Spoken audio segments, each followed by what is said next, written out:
नमस्कार, मी मंदार फणसे. बेधडकमध्ये तुमचं स्वागत. बेधडकमध्ये आज आपण चर्चा करणार आहोत दिल्लीतल्या निर्भया वरती जो अत्याचार झाला होता, या अत्याचाराच्या संदर्भात जो बाल गुन्हेगार होता, त्या बाल गुन्हेगाराची आता 3 वर्षाच्या जवळजवळ शिक्षेनंतर सुटका झालेली आणि या निमित्ताने देशभरामध्ये खूप वादंग आहे.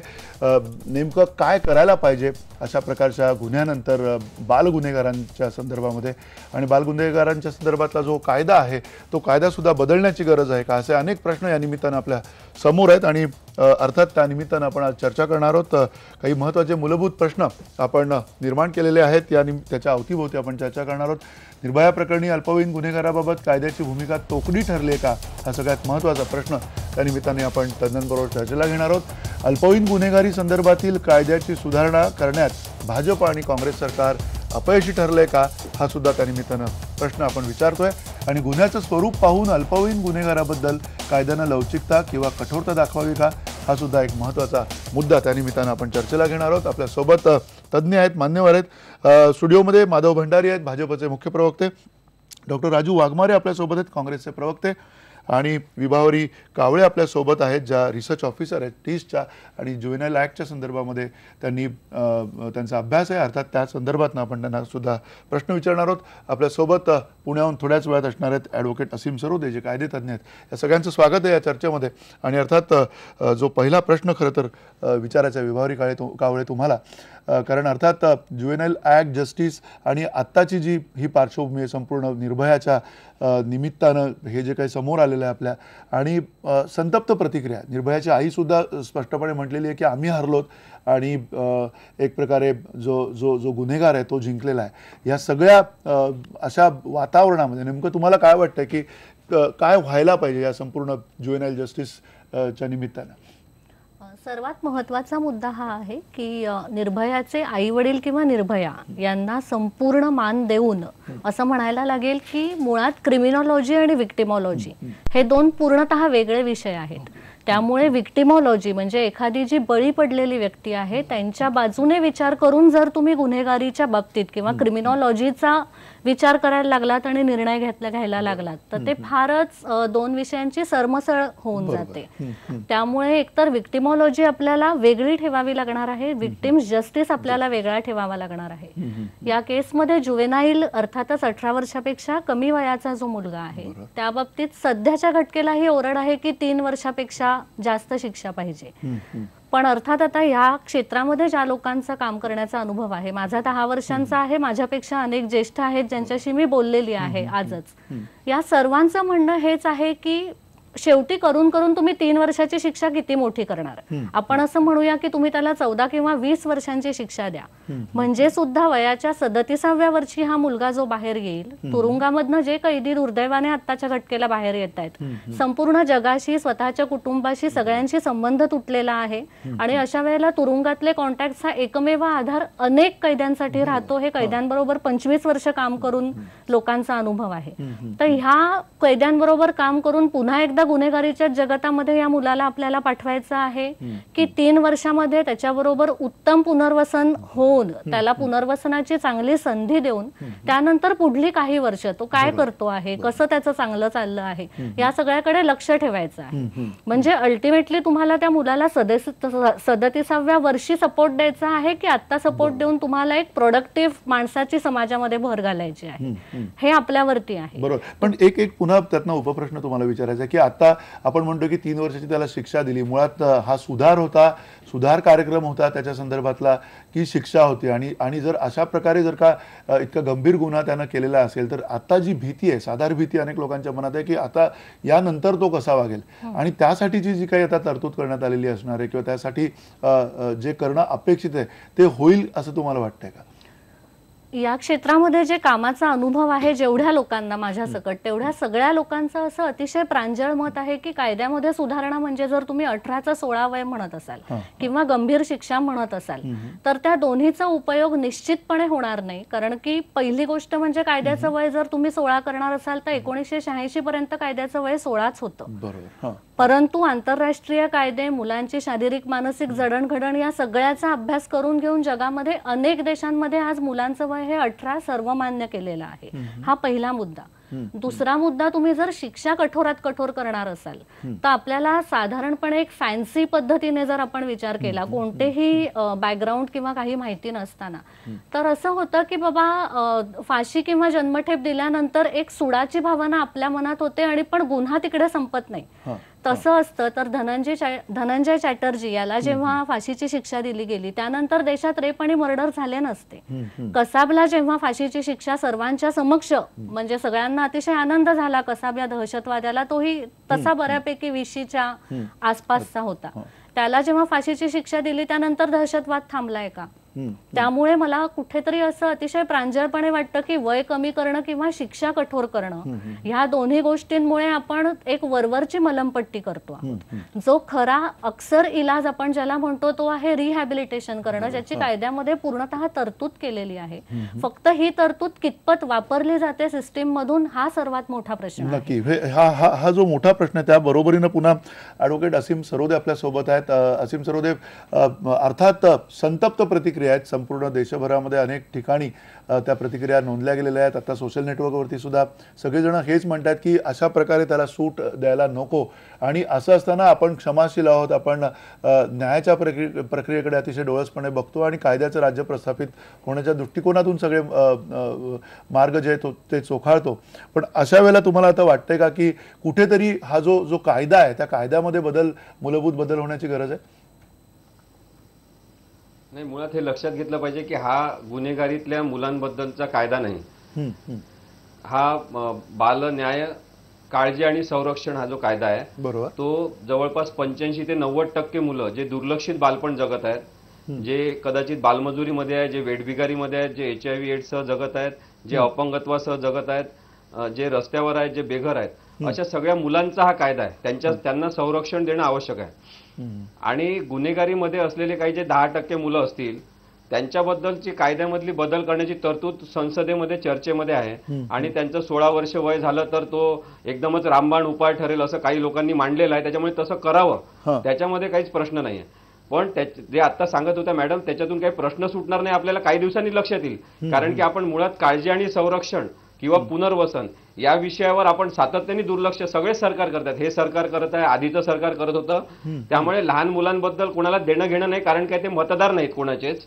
आणि म्हणून मग त्याच्यातून गुन्हेगारी जी जन्मते त्याचं सगळं पाप आणि पातक हे सगळ्या राजकीय पक्षांच्या माथी आहे, असं माझं स्पष्ट मत आहे. आता जे दिल्ली महिला आयोगाच्या त्या बाईंनी रात्री जाऊन जजेसना उठवून ते इंटरव्हेन्शन करण्याचा प्रयत्न केला, तो निव्वळ पब्लिसिटी स्टंट आहे हे माझं म्हणणं आहे. आणि जे सुब्रमण्यम स्वामी यांनी केस दाखल केलेली होती ती पण पब्लिसिटी स्टंट आहे.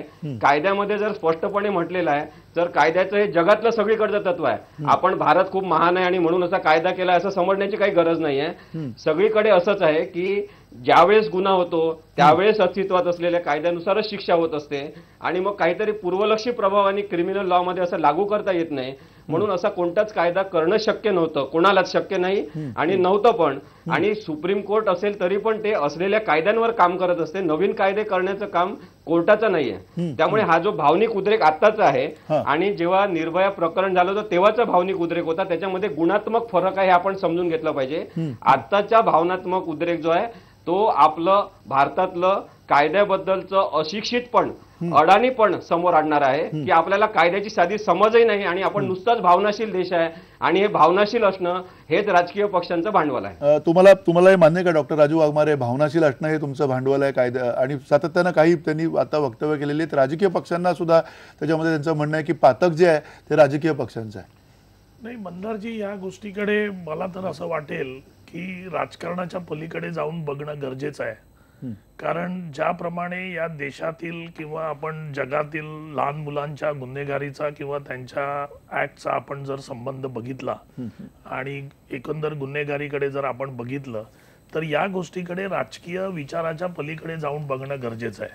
निर्भयाच्या हत्याकांडानंतर जसं आता मॅडम म्हणाला की विक्टिमॉलॉजी आणि क्रिमिनॉलॉजी, आपण 1992 ला जी ट्रिटी साईन केली युनोच्या युनायटेड नेशनच्या कन्व्होकेशन मध्ये, त्याच्यामध्ये आपण 18 वर्ष आहे ते फिक्स केलेलं आहे. ते इंटरनॅशनली 18 वर्ष या बालकाचं वय 18 वर्षापर्यंत असणं हे मान्य आहे. ती ट्रिटी आपण साईन केलेली आहे. त्याच्यामुळे ज्यावेळी आपण एज लोअर करणार आणि आपण जर 16 करतोय तर त्या 16 वर्ष ज्यावेळी आपण एज करतो त्यावेळी आपण हा म्हणजे मी राजकारणाच्या पलीकडे जाऊन ह्या विषयावर बोलतोय की ज्यावेळी आपण 16 करतोय त्यावेळी आपण हे बघायला पाहिजे की जर 16 वर्षाच्या मुलाला आपण रेप आणि मर्डर या संबंधातल्या ऍडल्ट शिक्षा आपण देणार आहोत तर मग 16 वर्षाच्या मुलाला ऍडल्ट म्हणून त्याला दारू पिण्याचं परमिट म्हणा, लायसन म्हणा किंवा नोकरीत त्याचा समावेश म्हणा, या गोष्टीसाठी जर त्याला आपण अनमॅच्युअर्ड समजत असू आणि मग जर त्याचं लिमिट आपण 16 वर्षाचं करत असू आणि त्याला आपण कायद्याने शिक्षा करत असू तर या गोष्टीकडे पण एक वेगळ्या अर्थाने बघणं गरजेचं आहे. हा दुसरा मुद्दा. तिसरा मुद्दा असा आहे की आपण जर एज लिमिट कमी केलं तर त्याच्यानंतरची जी शिक्षा आहे किंवा त्याच्यानंतरचं त्याला ज्या समाजामध्ये आणण्याचं जे काम आहे बघा, शिक्षा म्हणजे आपण एक तर पनिशमेंट म्हणजे त्याला रिट्रिब्युशन म्हणणार किंवा रिहॅबिलिटेशन म्हणणार. मग जर रिहॅबिलिटेशन आपल्याला करायचं आहे जर चाइल्ड ऍक्ट प्रमाणे तर मग त्याच्यासाठी लागणारा जो वेळ आहे 2 किंवा 3 वर्षाचा तो पुरेसा आहे का?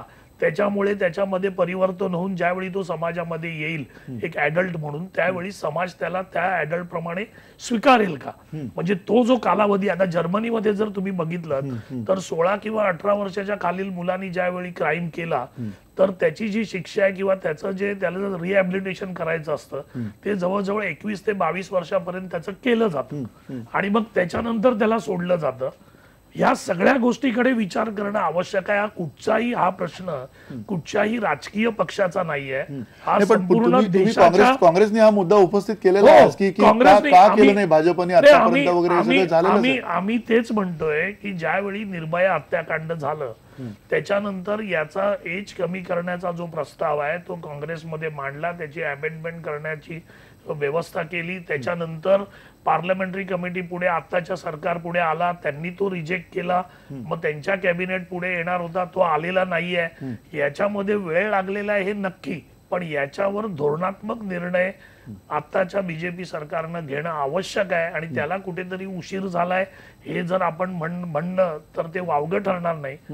हा झाला राजकारणाचा भाग, पण त्याच्याकडे एक वेगळ्या दृष्टीने बघणं गरजेचं आहे. नक्की वेगळ्या दृष्टीने बघणं गरजेचं आहे. पण पुन्हा माधव भंडारी, तुम्हाला हा काँग्रेसचा आरोप पटतोय का की उशीर होतोय या सगळ्या गोष्टी आणि त्या अर्थाने तुमचं सरकार हे आता जे अपेक्षित बदल आहेत किंवा मुळात ते बदल करण्याच्या मानसिकतेत आहे किंवा नाही? काँग्रेसने अशा तऱ्हेचा आरोप केला नसता तर नवल वाटलं असतं.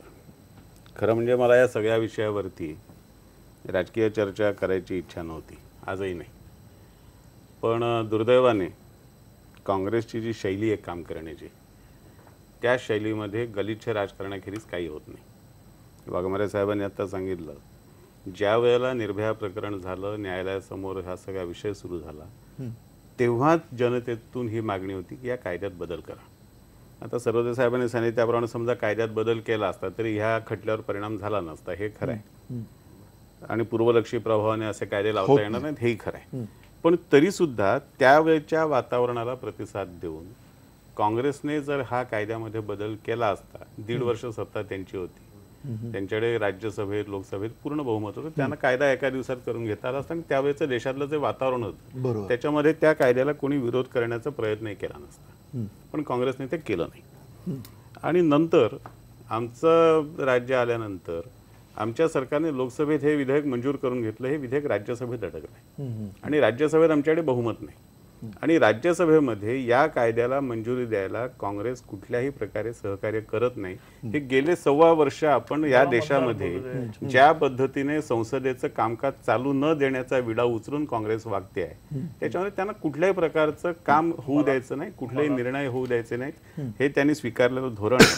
पण त्याच्यापेक्षा सुद्धा पुढे जाऊन जे मुद्दे सरोदेंनी उपस्थित केले त्यातल्या 1-2 मुद्द्यांवरती मला माझी भूमिका मांडली पाहिजे.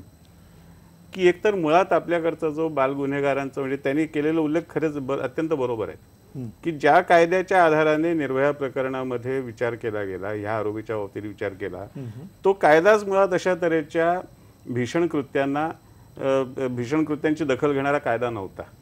आणि आपल्या देशामध्ये काय नाही जगात काय बालगुन्हेगारीकडे बघण्याचा दृष्टिकोन कायद्याचा जो आहे तो चुकून एखादं कृत्य घडलं तरी त्याला तो गुन्हेगार ठरवतो आणि अत्यंत थंड डोक्याने विकृत भूमिकेतून जरी हे कृत्य केलं, निर्भया प्रकरणासारखं कृत्य केलं, तरी सुद्धा तो बालगुन्हेगार म्हणूनच बघितला जातो. तो प्रौढ नव्हता हे का म्हणायचं? तर तो फक्त वयात टेक्निकली तांत्रिकदृष्ट्या 18 वर्ष पूर्ण झालेली नव्हती म्हणून तो प्रौढ नव्हता, म्हणून तो बाल आहे. पण त्याने केलेलं कुठलंही कृत्य बालभावनेचं नाही. त्याने केलेलं कुठलंही कृत्य बालकाच्या भूमिकेतून केलेलं नाही. त्याने केलेलं सगळं कृत्य थंड डोक्याने अत्यंत प्रौढतेचंच कृत्य होतं आणि पाशवी होतं. आणि त्याची कोणतीही दखल घेण्याची क्षमता वर्तमान कायद्यामध्ये नाही. वर्तमान कायद्याने त्याचा विचार केलेला नाही. जेव्हा हा कायदा अस्तित्वात आला त्यावेळेला कदाचित हे प्रश्न आपल्या समोर नव्हते. हे बदललेल्या काळाचे प्रश्न आहेत आणि बदललेल्या काळाचे प्रश्न लक्षात घेऊन अशा तऱ्हेच्या गुन्ह्यांच्या बद्दल बालगुन्हेगारांचं व्याख्या वेगळं करणं हा विचार आपल्याला करावाच लागेल. आणि तो करण्यासाठी राजकारण कुठल्या मुद्द्याचं किती करायचं हा विचार ज्याला त्याला करावा लागेल. आणि आम्ही फक्त सरकार चालूच देणार नाही या भूमिकेतून जे करतील त्यांच्याकडून आपण ही अपेक्षा बाळगण्याचं कारण नाही. पण देशाला, समाजाला याच्याबद्दल लोकमानस तयार करावं लागेल. नक्की लोकमानस तयार करावं लागेल. आणि ते कुठल्या दिशेने करायचा हा प्रश्न आहे. असीम सरोदे, तुमच्याकडे येण्यापूर्वी आधी डॉक्टर राजू वाघमारे यांना उत्तर द्यायचं आहे.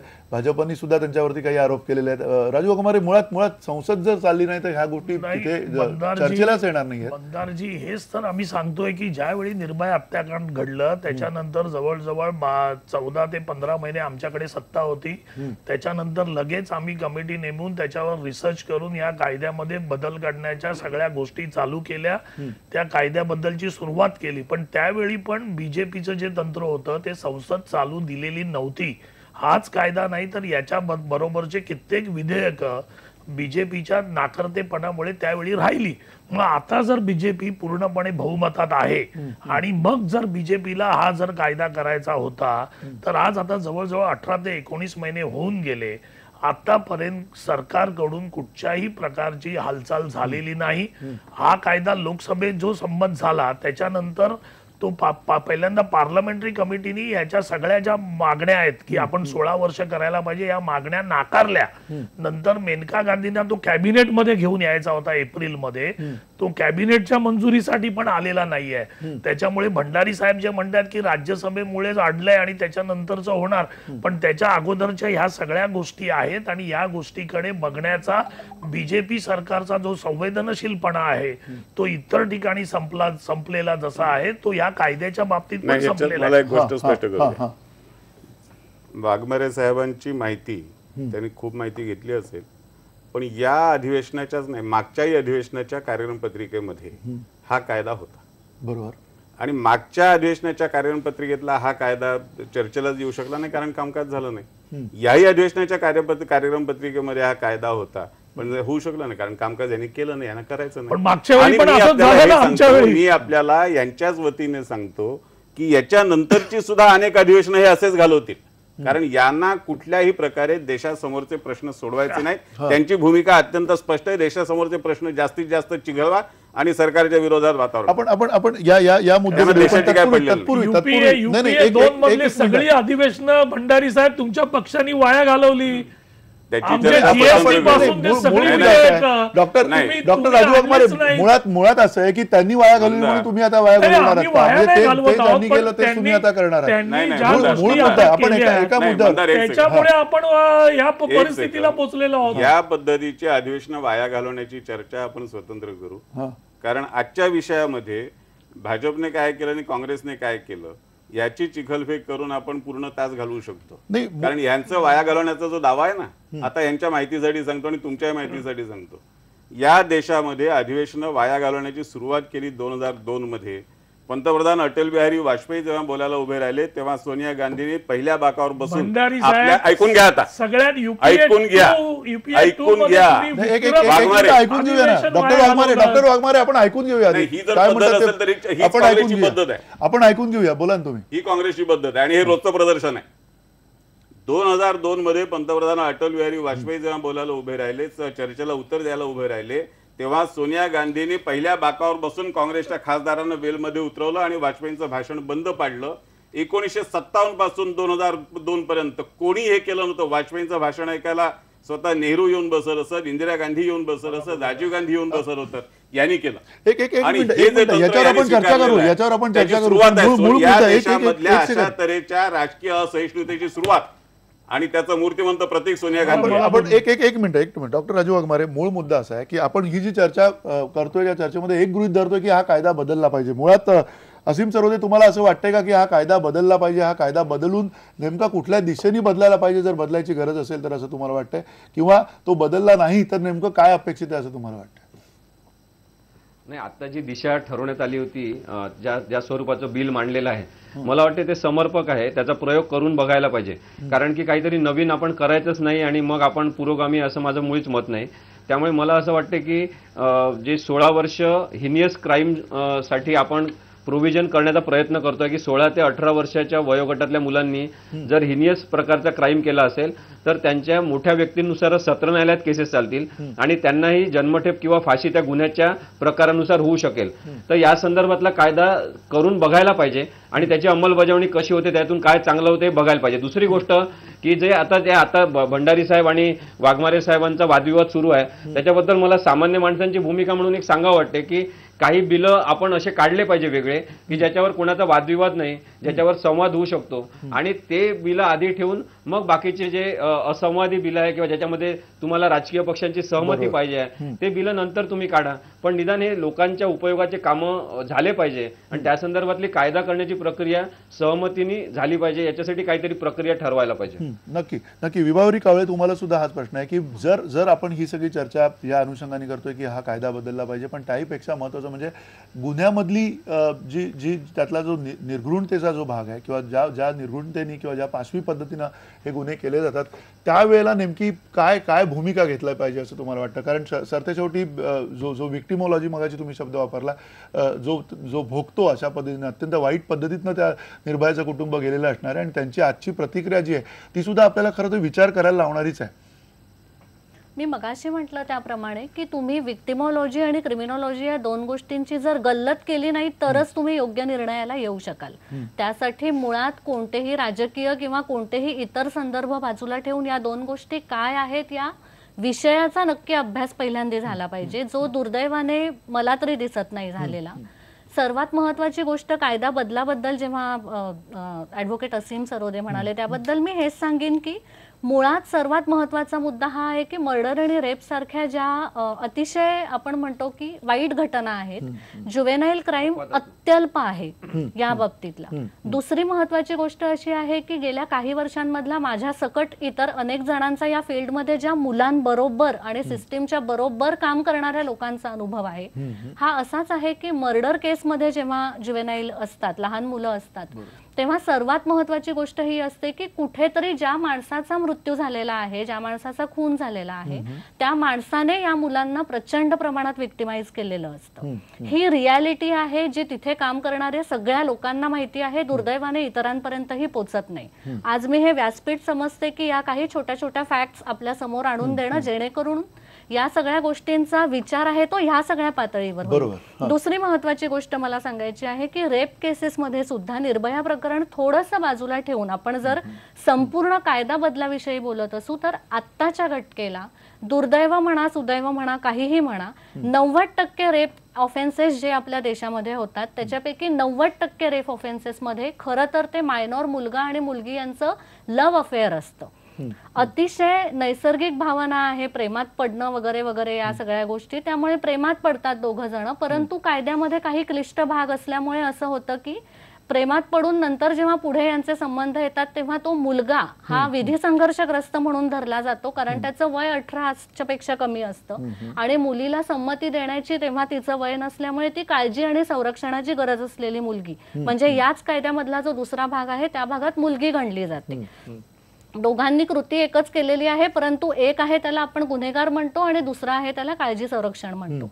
त्यामुळे जेव्हा आपण कायद्यामध्ये बदल करायला म्हणतो तेव्हा लव्ह अफेअरच्या जर 90% केसेस रेप म्हणून आपल्या समोर येत असतील कायद्याच्या आत्ताच्या प्रेझेंटली जे फॅक्ट्स आहेत त्याच्यामुळे, तर मग आपण लव्ह अफेअर करणाऱ्या मुलांना फाशीला लटकवणार आहोत का हा अजून एक प्रश्न. कारण रेप केसेस पैकी 90% केसेस अशा आहेत, 90% केसेस या लव्ह अफेअरच्या आहेत जिथे संमतीने सेक्स होतात, दोघही जण मायनॉर असतात. एक मिनिट, मला माझं म्हणणं पहिल्यांदा पूर्ण करू दे. दुसरी सर्वात महत्वाची गोष्ट ही आहे की आतापर्यंत आम्ही जितक्या मुलांबरोबर काम केलेलं आहे, टाटा इन्स्टिट्यूटचा resource cell for juvenile justice प्रकल्प आहे, प्रयास ही संस्था आहे, माझं स्वतःचं काम आहे, या सगळ्यांचा अनुभव हाच आहे की 95% मुलं हे उत्तम रिहॅबिलिटेशनच्या जर सोयीसुविधा तुम्ही पुरवल्यात तर सुधारतात. आज या मुलांना आम्ही कॅमेरासमोर आणू शकत नाही आणि त्यांची नावं सांगण्याची इच्छा नाही, कारण ते एक सन्मानाचं आयुष्य जगतायत, परंतु अशा हजारो केसेस आम्ही स्वतः दाखवून देऊ शकू, कागदी पुरावे देऊ शकू की ही मुलं सुधारलेली आहेत. प्रश्न हा राहतो की तुम्ही कायद्यामध्ये केव्हा बदल कराल, जेव्हा संपूर्ण सिस्टीम उत्तम पद्धतीने काम करते आहे, परंतु काम करून सुद्धा ही मुलं इतकी नालायक आहेत की बदलत नाहीयेत. हे जेव्हा सिद्ध होईल उत्तम सिस्टीमने काम केल्यानंतर, तेव्हा तुम्ही कायद्यामध्ये बदल आणू शकता. आत्ताच्या घटकेला परिस्थिती आहे की सिस्टीम मध्ये इतकी प्रचंड लूपहोल्स आहेत, स्टाफला ट्रेनिंग नाही, अशा प्रकारच्या मुलांच्यासाठी काळजी घेण्यासाठी किंवा त्यांचं पुनर्वसन करेक्शन करण्यासाठी संस्था धडपणाने नाहीत. अत्यंत पुअर इन्फ्रास्ट्रक्चर या मुलांच्यासाठी ठेवलं गेलेलं आहे. यांच्याबरोबर काम करायला जी लोक नेमलेली आहेत हीच लोक घाबरतात.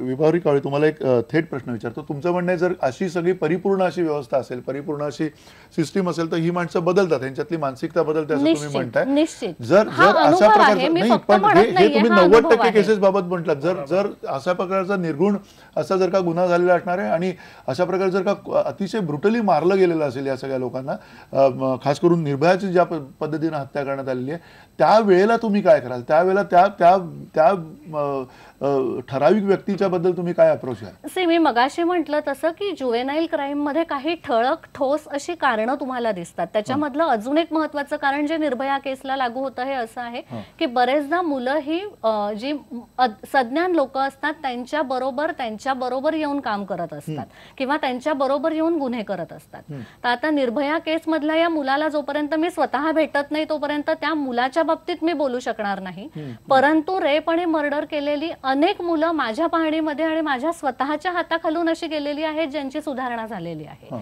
दुसरी महत्वाची गोष्ट मला अशी सांगायची आहे की कुठेही आपण कायद्यामध्ये बदल म्हणतो किंवा कोणत्याही गोष्टी का म्हणतो की परत अशा घटना घडू नयेत.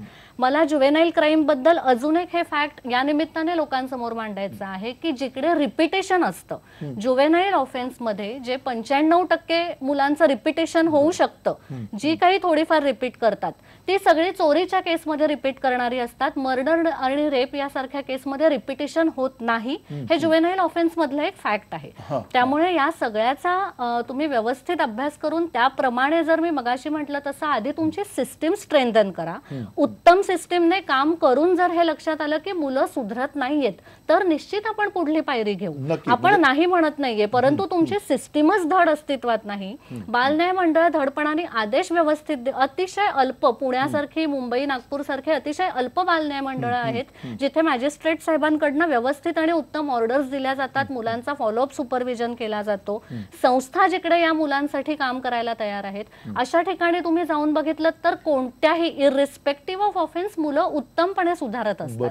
त्यामुळे सिस्टीम आवश्यक आहे. तुम्ही पहिल्यांदा सिस्टीम स्ट्रेंथन करा आणि त्यानंतर आपण बघूया की पुनर्वसन होत नाहीये का. नाही झालं तर नक्कीच पहिली आहे की पुढची पायरी. त्या अर्थाने एक व्यापक भूमिका घेतली पाहिजे असं तुमचं म्हणणं आहे. आणि अर्थात या व्यापक भूमिकेच्या बद्दल सुद्धा अनेक मतमतांतर असण्याची साहजिक शक्यता आहे. ती काय मतमतांतर आहेत ती आपण बघूयात. आणि त्याहीपेक्षा महत्वाचा आणखीन जो मुद्दा आहे, गुन्ह्याचं स्वरूप पाहून आपण अल्पवयीन गुन्हेगाराबद्दल कायद्यानं लवचिकता किंवा कठोरता दाखवावी का, अशा प्रकारची जी चर्चा चालू आहे त्या संदर्भात काय आपल्या या तज्ज्ञांची मत आहेत जाणून घेऊयात एका ब्रेक नंतर.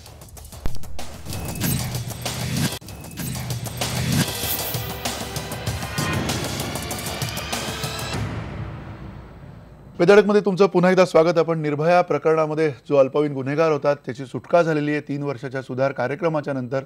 आणि अर्थात या सुटकेच्या नंतर ज्या संतप्त प्रतिक्रिया आता उमटताना दिसत आहेत त्यामागची चर्चा करतोय. काही महत्त्वाच्या प्रतिक्रिया आपल्या प्रेक्षकांनी दिलेल्या आहेत. अनुप दातेराव म्हणतात, सरकार निर्भयाला न्याय केव्हा मिळवून देणार, 2 वर्षात कायदा का नाही बनवला. सुरेंद्र माने म्हणतात, आपल्या देशातला कायदा हा बलात्कार प्रकरणात कालबाह्य झाल्याचं दिसून येत आहे. आणि ॲडव्होकेट नितीन दसवडकर म्हणतात, कायदा आपलं काम करत असतो तो कधीच तोकडा नसतो, मानसिकता बदलली पाहिजे. श्याम ठाणेदार म्हणतात, आरोपी सज्ञान आहे की अज्ञान यापेक्षा त्यानं केलेला गुन्हा किती गंभीर आहे हे जास्त महत्त्वाचं नाही का. आणि रोहित दर्गे म्हणतात, गुन्हेगाराला त्याच्या वयापेक्षा गुन्ह्याच्या स्वरूपावरून शिक्षा व्हायला हवी. सुरेंद्र माने यांचं एक अत्यंत महत्त्वाचं त्यातलं आपण मगाशी वाचलं की कायदा हा जो बलात्काराचा कायदा आहे तो कालबाह्य झाला आपल्या देशातला, अत्यंत महत्त्वाची अशी ती प्रतिक्रिया आहे. त्यानिमित्तानं पुन्हा एकदा असीम सरोदे, जी आता चर्चा चालू आहे आपली, ह्या चर्चेमध्ये सगळ्यात महत्त्वाचा मुद्दा हा आहे ज्या मुद्द्यामध्ये कुठेतरी तरतम करता येईल का. ह्या विभावरी कावळे यांची एक जी भूमिका आहे ती कदाचित व्यापक भूमिका होऊ शकते, पण त्या सगळ्यांनाच म्हणजे अशा प्रकारे ज्यांनी अतिशय निर्घृण असं कृत्य केलेलं आहे निर्भयाच्या प्रकरणामध्ये, खास करून जे झालं त्या प्रकरणामध्ये सुद्धा आपण त्यातल्या आरोपी जो आहे तो अल्पवयीन आरोपी का असेना त्याचं आपण पुन्हा हे अशाच पद्धतीनं त्याचं विश्लेषण करणार आहोत का की तो केवळ मोठ्या माणसांबरोबर होता, वयाच्या पेक्षा जास्ती लोकांबरोबर होता म्हणून त्यांनी अशा प्रकारे कृत्य केलं, अशा पद्धतीचीच आपण मीमांसा करत बसणार आहोत का.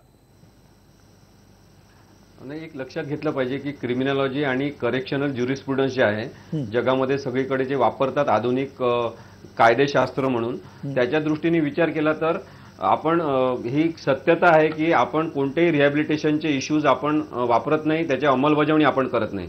त्यामुळे त्यांनी मांडलेला हा महत्त्वाचा मुद्दा आहे की आपण खूप त्याच्यावर काम केल्यानंतर काहीच होत नाही म्हटल्यावर आपण कायदा बदलला पाहिजे आणि मग तो बदलायचा निर्णय आपण घेऊ शकतो. दुसरं असं की कायदा करताना कधीच कोणत्या तरी विशिष्ट केसचा आणि परिस्थितीचा विचार केला जात नाही, तर साधारणतः सगळ्या परिस्थितीमध्ये आपण कशा प्रकारची शिक्षा दिली पाहिजे, गुन्ह्याच्या प्रमाणात शिक्षा असली पाहिजे असं समजून ते केलेलं आहे. मग लहान मुलांच्या संदर्भात आपण वेगळा विचार करतो कारण की त्यांच्या वेगवेगळ्या प्रकारच्या अपेक्षा, आकांक्षा, त्यांची परिस्थिती आणि समाजाने त्यांना दिलेली वागणूक या सगळ्या अनेक गोष्टी असतात.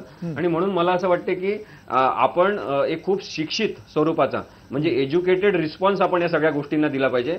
आपण परत भावनिक रिस्पॉन्स घेण्याच्या आणि देण्याच्या प्रक्रियेत अडकून पडायला नको.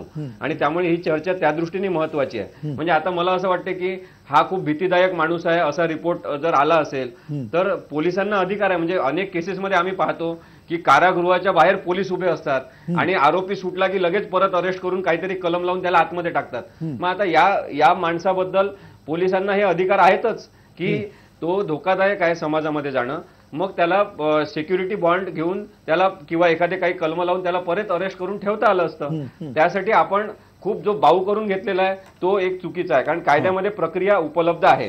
कायद्यामध्ये आता सुधारणा करायच्या असतील तर त्या पण आपण केल्या पाहिजे, पण प्रयोग न करता आपण ज्या सुधारणा करतोय त्या परत आपल्याला ज्या उद्देशाने आपण ते सुधारणा करतोय तो उद्देश सफल करणारे नसतील हे आपण समजून घेतलं पाहिजे, हे माझं म्हणणं आहे. नक्की. पण विभावरी कावळे, पुन्हा तुम्हाला हा प्रश्न आहे की जो आता उल्लेख झाला असीम सरोदे यांच्याकडून की कुठेतरी असा एखादा रिपोर्ट पण येऊ शकतो, म्हणजे अशी सगळी प्रक्रिया आता तिकडे या गुन्हेगाराच्या बाबत, खास करून या अल्पवयीन गुन्हेगाराच्या बाबत अशी प्रक्रिया झाली असण्याची शक्यता आहे आणि कशी झाली असण्याची शक्यता आहे असं तुम्हाला वाटतं? बेसिकली जेव्हा अल्पवयीन मुलांचं पुनर्वसन असं आपण म्हणतो तेव्हा सेक्शन 15 जुवेनाईल जस्टिस ऍक्टचा जो आहे त्यामध्ये वेगवेगळे प्रकार दिलेले आहेत. अगदी थोडक्यात सांगायचं तर मुलांना तुम्ही काहीतरी सामाजिक कार्य करण्यासाठी लावू शकता जिथे अर्थात प्रोबेशन ऑफिसरची सुपरविजन असेल, ग्रुप काउन्सिलिंग त्या मुलाला दिलं जातं किंवा इंडिव्हिज्युअल काउन्सिलिंग, किंवा शेवटचा पर्याय म्हणून किंवा कोणत्याही प्रत्येक मुलासाठी, मग ते अगदी तुमचं माझं असू दे, अनाथ असू दे किंवा बालगुन्हेगारीतलं असू दे, इन्स्टिट्यूशनलायझेशन हा शेवटचा पर्याय सांगितलेला आहे. त्यामुळे जर कन्व्हिक्शन झालंच तर मग 3 वर्षासाठी स्पेशल होम मध्ये या मुलांना जेव्हा पाठवलं जातं तेव्हा स्पेशल होमचा संपूर्ण उद्देश हा मुलांचं रिहॅबिलिटेशन, करेक्शन आणि रिइंटिग्रेशन, म्हणजे या मुलांचं उत्तम पुनर्वसन होण्यासाठी त्यांना एक तर सर्वात पहिलं म्हणजे मुलांमध्ये जी वाढती व्यसनाधीनता आहे ती कमी होण्यासाठी डी ॲडिक्शनच्या सुविधा मुलांना पुरवणं. दुसरी महत्वाची गोष्ट म्हणजे गुन्हेगारी मागची कारणं समजून घेऊन त्या कारणांवरती काउन्सिलिंग आणि सायकियाट्रिक ट्रीटमेंटची आवश्यकता असल्यास त्या बाजूने त्यांच्या मुलांबरोबर काम करणं. आणि तिसरी महत्वाची गोष्ट म्हणजे हळूहळू या 3 वर्षाच्या कालावधीमध्ये त्या मुलामध्ये काय बदल होत आहेत, दर महिन्याचा परिवीक्षा अधिकाऱ्याचा त्याच्याबरोबरच्या कामाचा रिपोर्ट त्याच्या केस फाईलमध्ये लागलेला असतो. म्हणजे आज RCJJ आणि प्रयास या ज्या 2 संस्था काम करतात किंवा अजून ज्या काही आहेत यांच्याकडे यांच्या मुलांची कशी प्रोग्रेस होते आहे, काय अडचणी येत आहेत किंवा प्रोग्रेस होत नाहीये तर आपण आपलं काम करण्याची शैली कशी बदलायची, ह्या सगळ्याचं एक तंत्र आहे. त्याचं त्यांना प्रशिक्षण MSW किंवा सायकोलॉजीच्या अभ्यासातून मिळालेलं आहे.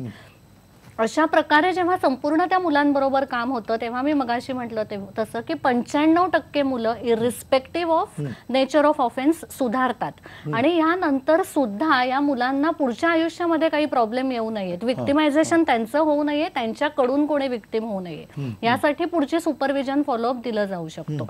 आता दिल्लीच्या रेप केसमध्ये मी असं म्हणेन की एकतर सर्वात पहिली गोष्ट म्हणजे मीडिया किंवा सामान्य माणूस हे गृहीत धरून चाललेला आहे की हा मुलगा अजूनही सुधारलेला नाही, तो नालायकच आहे आणि तो पुन्हा दुसरं काही करेल तर तो रेप किंवा मर्डर करेल, असं आपण कोणत्या आधारावरती हे गृहीत धरतोय? म्हणजे एक सोशल वर्कर म्हणून किंवा मुलं सुधारतात म्हणून एक सेकंड, त्यातली जी साधारण भीती अनेकदा व्यक्त केली जाते की मुळात त्यांचं म्हणणं आहे की जर मग एक तुम्ही रान मोकळं होईल अशा प्रकारे जर का गुन्हा करायचं, जर पुनर्वसन झालं नाही अशा प्रकारे मुलं जर सुटत असतील तर, अशा प्रकारे मुलं जर सुटत असतील तर काय करायचं? मग इतरांनी जर का हे असंच करायचं ठरवलं तर काय? नाही, मी काय म्हणते ते तुम्ही लक्षात घ्या की जर पुनर्वसन झालं नाही तर या पुढल्या गोष्टी, दिल्ली रेप केसमध्ये त्या मुलाच्या पुनर्वसनासाठी तिकडल्या स्पेशल होमनी किंवा तिथे जी संस्था होती यांनी काय प्रयत्न केले आहेत, त्या मुलामध्ये कशी सुधारणा झाली आहे, झाली नसेल तर काय सुधारणा झालेली नाही, या सगळ्या गोष्टी कोणी तपासून पाहिल्या आहेत का?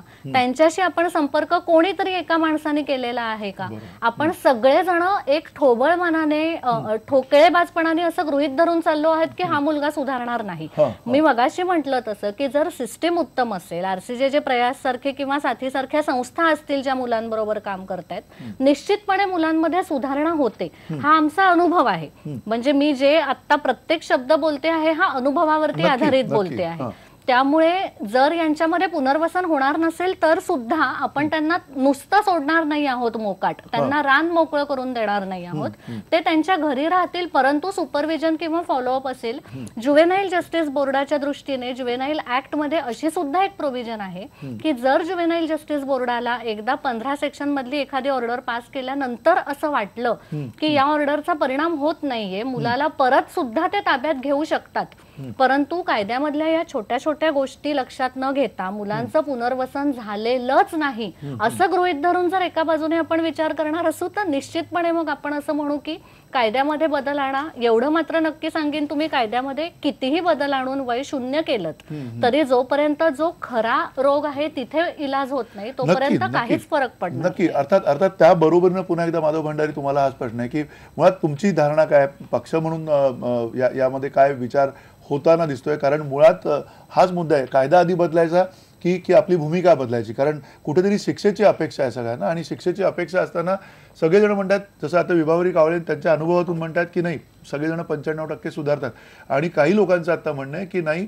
हे असं जर झालं तर एक प्रकारे सूट मिळाल्याची ही लक्षणं आहेत आणि मग कदाचित अशाच घटना काही घडण्याची शक्यता आहे. आपण मंदार, मला असं वाटतं की आपण या चर्चेचे 2 भाग लक्षात ठेवले पाहिजेत.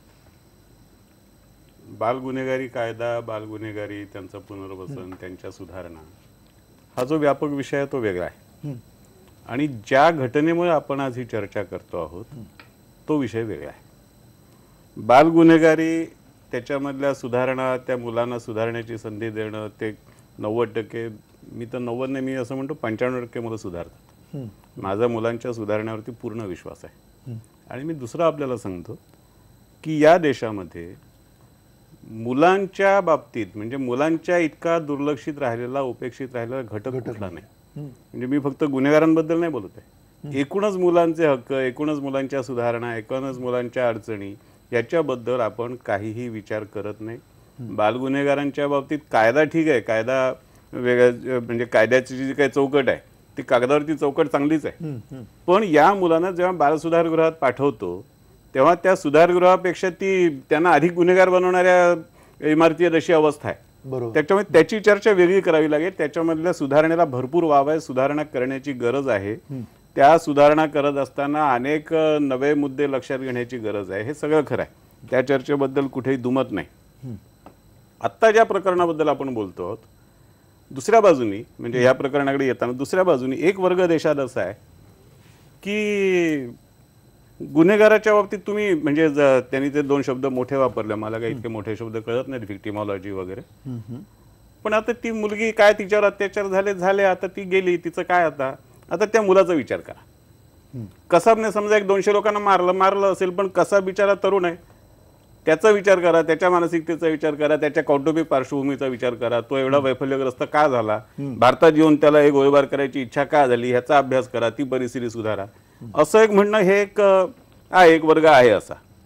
आणि ठीक आहे, त्यांना असं वाटत असेल, पण या वाटण्याने समाजासमोरचे प्रश्न सुटत नाहीत. आज हा जो मुलगा बाहेर पडलाय तो आज 20 वर्षाचा आहे, म्हणजे आता तो कायद्यानुसार संज्ञान आहे. आता तो कायद्याच्या सगळ्या चौकटीत आलेला आहे, सर्वोदय साहेबांनी सांगितल्याप्रमाणे. पण दुसऱ्या बाजूनी एक हाही प्रयत्न चाललाय की त्याला एक नवं व्यक्तिमत्व द्या, त्याचं नाव बदला, त्याचं पुनर्वसन करण्यासाठी अमुक करू तमुक करू. एकाच मुलाबद्दल का होई खटपट? अशा तऱ्हेचे म्हणजे ह्याच्यापेक्षा अत्यंत सामान्य गुन्हे केलेले, गुन्हे सुद्धा नाही, काहीतरी किरकोळ चुका केलेली मुलं आहेत ज्यांनी आयुष्यातली 5-5, 10-10 वर्ष सुधारगृहामध्ये काढतायत की त्यांना बाहेर घेऊन जाणारा कोणी नाही आणि त्याचं वय पूर्ण होत नाही म्हणून त्याला सुधारगृहात राहावं लागतंय. अशा मुलांच्या पुनर्वसनासाठी ह्या मुलाचं पुनर्वसन करण्याला जे लोक जीवापाड धावतायत ते या मुलांच्या पुनर्वसनासाठी का नाही येतो? म्हणजे या सगळ्या प्रकरणामध्ये एक वेगळी विकृत विचार पद्धती आहे आणि ती विचार पद्धती मात्र निश्चित आक्षेपार्ह आहे. तुम्हाला मान्य आहे का डॉक्टर राजू वाघमारे, विकृत विचार पद्धती या सगळ्यात कार्यरत आहे? नाही, कसं आहे मंदारजी, या गोष्टीकडे बघताना दोन गोष्टी वेगवेगळ्या. आता मॅडम ज्या सांगत होत्या की बाल गुन्हेगारांचं पुनर्वसन हा वेगळा मुद्दा आहे. आजचा आपला जो विषय आहे की बाल गुन्हेगारीच्या कायद्यातलं जे वय आहे ते आपण कमी करणं अपेक्षित आहे का? तर आमचं मत आहे की ते कमी करायलाच पाहिजे. कारण जर आपण बघितलं तर मॅच्युरिटीची व्याख्या ज्यावेळी 18 वर्षाची झाली त्यावेळी 1992 ला झाली युनोच्या कन्व्हेन्शन मध्ये.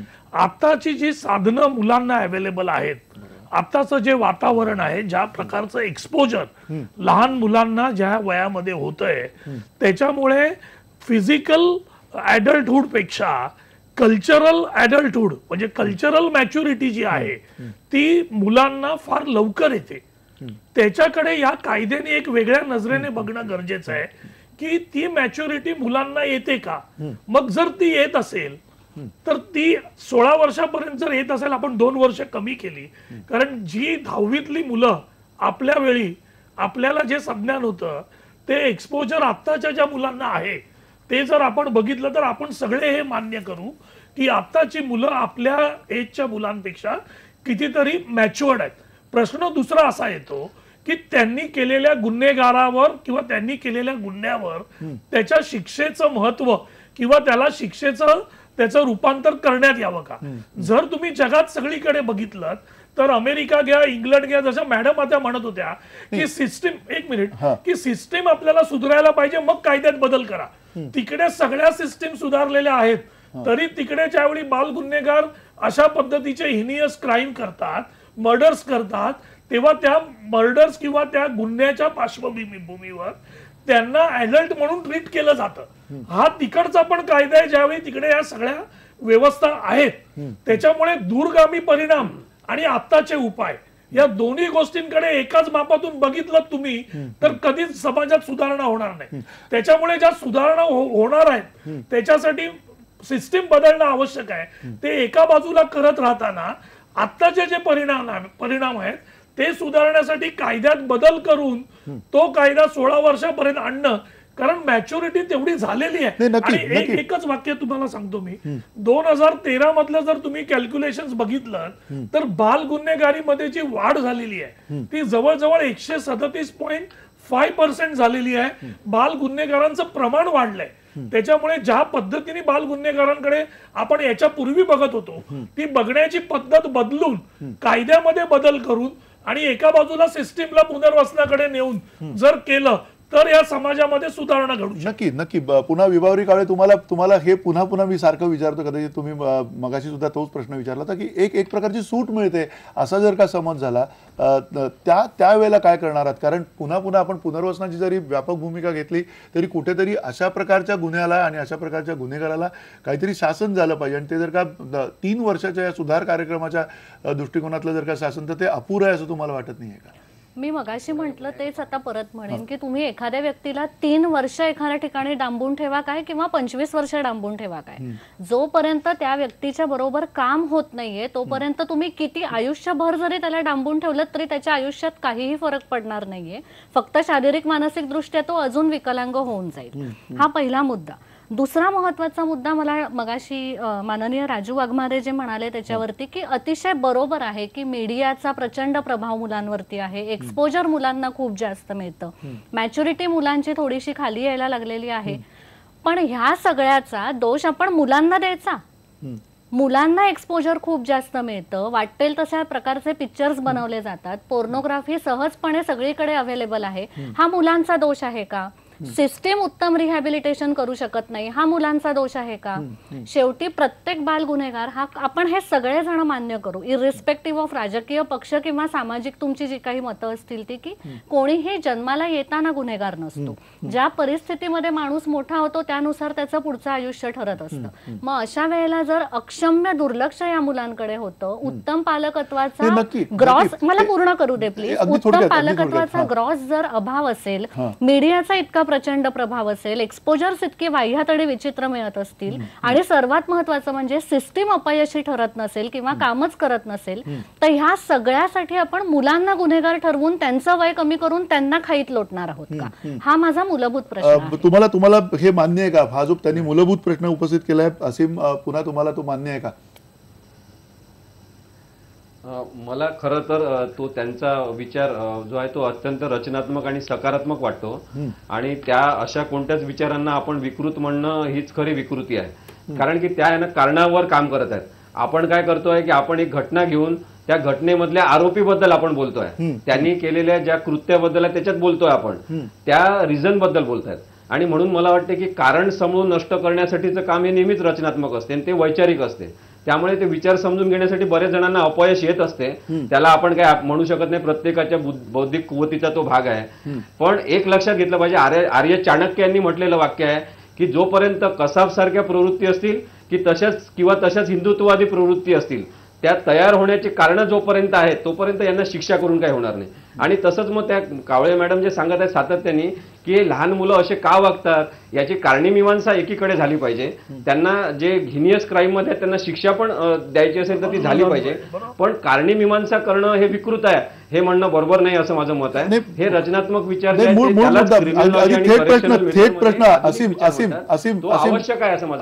सरोदे, तुम्हाला थेट प्रश्न हाच आहे. कारणमीमांसेच्या बाबत आपण कोणीच, मला असं वाटतं की इकडे दुमत असायचं काय कारण नाहीये, किंवा रचनात्मक कार्यक्रमाच्या बाबत पण दुमत असायचं कारण नाही. पण संपूर्ण रचनात्मक कार्यक्रम होईपर्यंत आपण याची वाट बघणार आहोत का? एखादा अशा प्रकारचा गुन्हा झाल्यानंतर त्याला शिक्षाच द्यायची नाही. आणि 17-17.5 वर्षाचा हा मुलगा होता ज्यावेळेला त्यांनी हा अशा प्रकारचा गुन्हा केला, त्यावेळेला पुन्हा अशा गोष्टी घडणार नाहीत अशा प्रकारची जी साधारण भीती अनेकांना वाटते, अशा घडू नयेत म्हणून असं ज्यांना वाटतंय, त्यासाठीचा हा प्रश्न आहे की या मुलाला दिलेली शिक्षा ही पर्याप्त आहे का?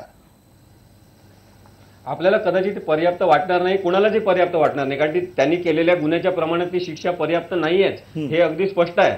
मी त्याच्या सुटकेचं बिलकुल समर्थन करत नाही. पण मला हे सांगायचं आहे की कोणत्याच सरकारने आतापर्यंत पुनर्वसन या विषयावर काहीच काम केलेलं नाही आणि ते करत पण नाहीत. बजेटरी प्रोव्हिजन पण त्याच्यासाठी नाही, व्यवस्था पण त्याच्यासाठी नाही आणि व्यवस्थापन नाहीच. त्यामुळे मग त्या संदर्भात बोलण्याचा अधिकार अशा कोणत्या सरकारच्या मंत्र्यांना. आता एक केंद्र सरकारमधले अत्यंत महत्वाचे मंत्री महाराष्ट्रातले ते पण असंच काहीतरी विचित्र बोलले. एकमेकांच्या राजकीय पक्षांवर चिखलफेक करणं हे त्यांचं राजकीय पक्षांचं काम असू शकते. पण आपण जेव्हा सामाजिकतेच्या दृष्टिकोनातून याचा विचार करतो, कायदेशीर विचार करतो, तेव्हा मला असं वाटते की आपण एकीकडे कायद्याची रचना करत असताना केवळ शिक्षेच्या बेसिसवर आधारित जे कायदे आहेत त्याच्यातून सुधारणा होऊ शकेल, समाज बदलू शकेल, हा भोळसट विचार आपण सोडून दिला पाहिजे. कारण की तसं कुठेच जगात झालेलं नाहीये. आता राजू वाघमारे यांनी उदाहरण दिलं ते अत्यंत योग्य आहे की परदेशामध्ये असे अनेक कायदे बदलले तरी गुन्हेगारी तिथे आहेच. आणि कावळे मॅडम पण ते म्हणाल्या, माधव भंडारी सरांनी पण ते ऍक्सेप्ट केलं की कायदे आपण बदलले तरी गुन्हेगारी कमी होऊ शकेल असं नाही. मग त्याच्यामुळे रिझनवर काम करणं हे महत्वाचं आहे की कारण कसं आपण काढून टाकायचं हे त्याच्याबद्दलचं काम करणं हे महत्वाचंच असणार आहे. त्यासाठी चांगले कायदे असणं हे आवश्यक आहे. तसंच अंमलबजावणीची यंत्रणाही चांगली असली पाहिजे असं मला वाटतं. नक्की. अर्थात अगदी जाता आता थोडक्यात पुन्हा माधव भंडारी तुम्हाला की लवकरात लवकर सरकार या अशा प्रश्नावरती, इतक्या गंभीर मुद्द्यांवरती प्राथमिकतेनं तुम्ही काँग्रेसला दोष देणं सोडून द्या आणि तुम्ही स्वतः काय करणार ते सांगा. मुळात या कायद्यामधले बदल जे आहेत त्याच्यातला एक आपण गाभा सगळ्यांनीच मान्य केलेला आहे की बाल गुन्हेगारांच्या संदर्भातलं वय कमी करत असताना किंवा लवचिकता आणत असताना त्यातले निर्घृण गुन्हे जे आहेत त्यांच्यापुरतंच ते करायचं आहे आणि त्यांच्यापुरतंच करून ते त्या निर्घृण गुन्हे जे आहेत त्यांच्यासाठी वेगळ्या पद्धतीने विचार करायचा आहे, वेगळ्या पद्धतीने त्यांच्याकडे बघायचं आहे. सर्वसाधारण बाल गुन्हेगारी जी आहे ती खरं तर गुन्हेगारी नाही ह्याच मताचं मी आहे. ज्या सरसकटपणे ज्या मुलांवरती गुन्हेगार म्हणून शिक्का मारला जातो त्यांना सुधारगृहामध्ये पाठवलं जातं त्याच्यामध्ये खऱ्या अर्थाची गुन्हेगारी खूप कमी असते. आणि हे मी गेली 3 वर्ष बोलत आलोय, आत्ताच बोलतो असं नाही, माझं हे पक्कं मत आहे. आणि त्यामुळे बाल गुन्हेगारांच्या किंवा त्या मुलांच्या गैरकृत्यांचा विचार हा वेगळ्या पद्धतीने केला पाहिजे. त्या मुलांनी केलेल्या चुकांकडे त्या मुलांच्या चुका म्हणून बघितलं पाहिजे आणि त्या दुरुस्त करण्याची यंत्रणा वेगळी उभी केली पाहिजे. पण जो निर्घृण कृत्य आहे, जो निर्घृण गुन्हा आहे तो त्याच पद्धतीने त्याच्याकडे बघून त्या पद्धतीने कायद्यामध्ये त्याच्या तरतुदी करून ज्या तरतुदी आज करण्याचा प्रयत्न आपण करतो आहोत आणि दुर्दैवाने ज्याला प्रतिसाद मिळत नाही तो प्रतिसाद मिळेल असं अपेक्षा आपण बाळगू. अधिक काय नक्की. अर्थात सगळ्या तज्ञांनी आपली मतं मांडलेली आहेत. वेळ समाप्त झालेली आहे आपल्याकडची. डॉक्टर राजू माफ करा, मला वेळ समाप्त झालेली आहे, पण सगळ्यात महत्त्वाचा मुद्दा हाच आहे की अतिशय व्यापक पद्धतीनं हा सगळा विषय आपण समजून घ्यायला पाहिजे. ह्याच्यामध्ये काही शंका नाही. आपण लक्षात घेतलं पाहिजे की निर्भया प्रकरणामध्ये एक आरोपी जो होता तो तुरुंगातच मरण पावलेला आहे आणि इतर जे 4 आरोपी होते त्या 4 आरोपींना फाशीची शिक्षा झालेली आहे. हा अल्पवयीन मुलगा आहे, तो अल्पवयीन मुलगा त्याच्यातनं आता सुटलेला आहे. सुधारण्याचा त्याला वाव आहे, येणाऱ्या काळात तो सुधारेल अशी अपेक्षा सुद्धा करायला काही हरकत नाही आहे. आणि अर्थात कायद्याचं हे राज्य आहे आणि या कायद्याच्या राज्यामध्ये आपण न्यायविज्ञान जे शास्त्र आहे ते सुद्धा अतिशय क्लिष्ट आहे, समजून घ्यायची आपण तयारी ठेवली पाहिजे. एवढंच आता तुर्तास म्हणू शकतो. धन्यवाद. नमस्कार.